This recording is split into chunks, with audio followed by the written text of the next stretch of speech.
nabad korkiina ha ahaato Soomaali weyn kuna soo dhawaada barnaamijkeeni toddobaadka iyo faalada kooban. Toddobaadkan waxaan ku soo qaadanaynaa guuldaradii ka soo gaadhay mudane Faarax Cabdulqaadir doorashadii ku-xigeenka baarlamaanka Soomaaliya saameynta ay ku yeelan karayso doorashada madaxweyne Xasan Sheekh.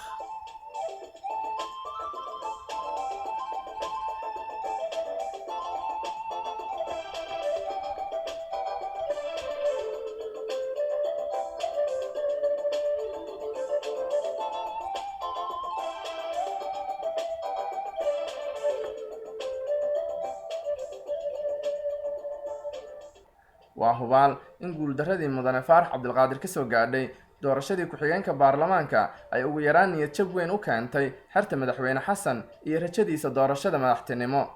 war dhafoor buu ku yaalaa muuqaalu madaxweynaha soo dhigay barihiisa bulshada ayaana laga dheehan karay sida ay raad ugu yeelatay guuldaradaasi. sida aad ku arki doontaan muuqaalka wuxuu madaxweynaha u eegyahay qof miskiin ah aan xasiloonayn oo ay hubanti la'aan badani haysato.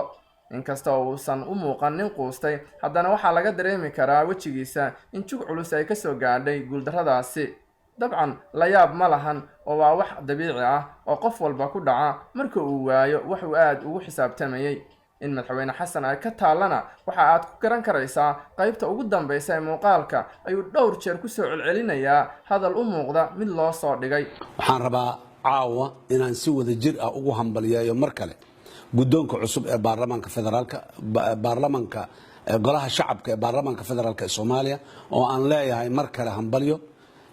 waxaa la idin dhiibay xul cusub waxaana doorashada shalay ee maanta ka dhacday golaha shacabka ee baarlamaanka federaalka Soomaaliya waxay daliil u tahay dadka Soomaaliyeed in ay waayo aragnimada iyo khibradda dadka hogaaminaya inay muhiim tahay inay u arkeen. waxaan rajaynayaa guddoonka la doortay oo dhammaantood ah dad waayo arag u ah hogaaminta baarlamaanka horena u soo hogaamiyay marxalada kala duwan waayo aragnimo badan iyo maxaan ku raadayay lehna muxuu ahaay waayo aragnimo fiican u leh hogaaminta baarlamaanka in ay 4 sano ee soo socoto baarlamaanka federaalka hogaamintiisu ay toosnaan doonto buuqiisii carqalada aan dhici doonin dawlad dhisidda iyo dejinta sharciyada dalkan u baahan yahay iyo dib u eegista kuwa hadda noo jira qaarkood in ay noqon doonto arrin priority iyo muhiimadda koobaad hortabinta koobaad baarlamaanka u siiyo dadka maanta hogaanka noocan ay yihiin kuwii ugu waaya aragsanaa arrimaha baarlamaanada ee Soomaaliya.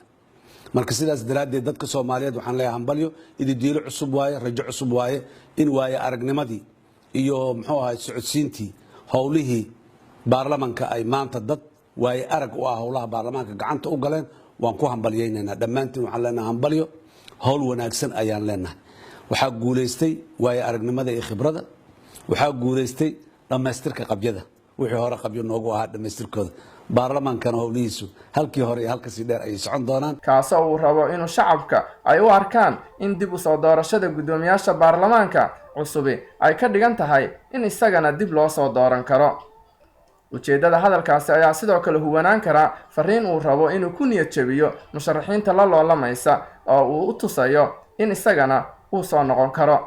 haddaba arrinta la isweydiinaya ayaa waxay tahay maxaa laga baran karaa codadka aan tiradoodu isbedelin ee labadii jeerba uu helay mudane Faarax Cabdulqaadir markii uu tartamayay.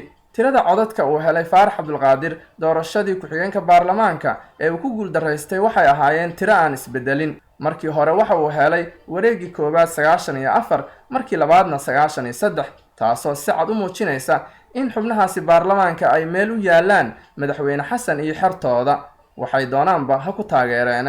si kasta ahaataba madaxweyne Xasan godkiisa ayaa biyo ugu soo galeen. musharaxiinta la tartamaysa badankood hore ay isu soo qabteen qaar uu xilka ka qaaday qaar uu xilka kala wareegay iyo qaar uu xindaabka dawladnimo ka ootay ay isugu jiraan.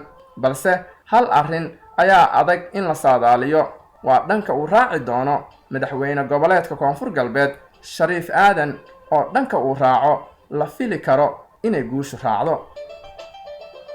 dhageystayaal intaasna waxaa inooga dhan barnaamijkeeni toddobaadka iyo faalada kooban anoo ina camaya ayaana idinla socodsiinayay. halkaad kala socoteenna waa raadiyaha Soomaalida.